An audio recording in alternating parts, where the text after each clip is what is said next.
আসসালামু আলাইকুম বন্ধুরা, আরেকটা ভিডিও নিয়ে আপনাদের মাঝে হাজির হলাম।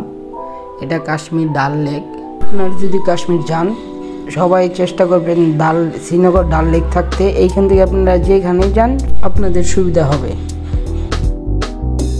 এখানে থাকলে সবখানে আপনাদের মেইন পয়েন্ট বলতে গেলে কাশ্মীর শ্রীনগর ডাল লেকে পেয়ে যাবেন হাউস বোট। আপনারা রাত্রি যাপন করার জন্য হাউস বোট রিজার্ভ নিতে পারেন।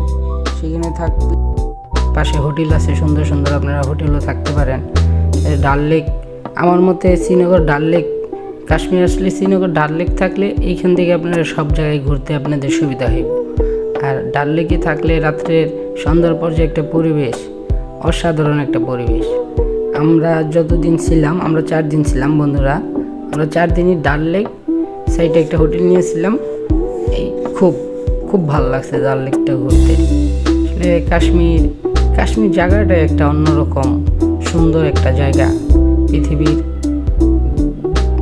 ভূস্বর্গ বলা হয় কাশ্মীরকে। আসলে কাশ্মীর না গেলে সেটা কখনো বোঝা যেত না।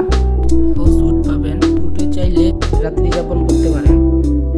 আর এখানে ছোট ছোট কিছু নৌকা আছে, নৌকা নিয়ে আপনারা ঘুরতে পারেন। আসলে এই নৌকা নিয়ে ঘুরতে আলাদা একটা মজা, সেটা নৌকায় না উঠলে মজাটা বুঝতে পারবেন না। তাহলে কেমন একটা পয়েন্ট, চাইলে আপনারা এইখান থেকে সব জায়গায় ঘুরতে পারেন। আমরা বন্ধুরা নৌকা রিজার্ভ নিয়ে কিছু সময় ঘুরছি, আমাদের খুব ভালো লাগছে। আসলে নৌকার ভিতর কিছু সময় আমরা কাটাইছি, অসাধারণ সময় কাটাইছি। আসলে আমাদের পাশে চা নিয়ে আসতেছে, এই অনেক কিছু তারা নিয়ে বিক্রি করে এই নৌকার ভিতর, ভাসমান নৌকার ভিতর। আসলে অসাধারণ। যখন আপনি নৌকায় নিয়ে ঘুরবেন, নৌকা নিয়ে, তখন দেখবেন যে আসলে কেমন একটা অন্যরকম একটা অনুভূতি ফিল হয়। আসলে সেই নৌকায় ওঠার পর আমরা কিছু কাশ্মীরি ভাইদের সাথে আমাদের পরিচয় হয়েছে। আসলে কাশ্মীর মানুষগুলা আন্তরিকতা ও অনেক, তাদের ভিতরে একটা যে অন্যরকম একটা ভালোবাসা।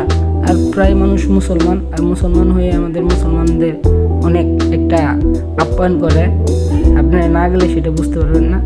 অবশ্যই আমার পক্ষ থেকে আপনাদের রইল, আপনারা সবাই একদিন হলেও যাবেন কাশ্মীর। আর আমার নতুন একটা চ্যানেল, এই নতুন চ্যানেলটা আপনারা সবাই সাপোর্ট করবেন ইনশাল্লাহ। আমার যদি আপনারা সাপোর্ট করেন, আপনাদের জন্য নতুন নতুন ভিডিও নিয়ে আসবো।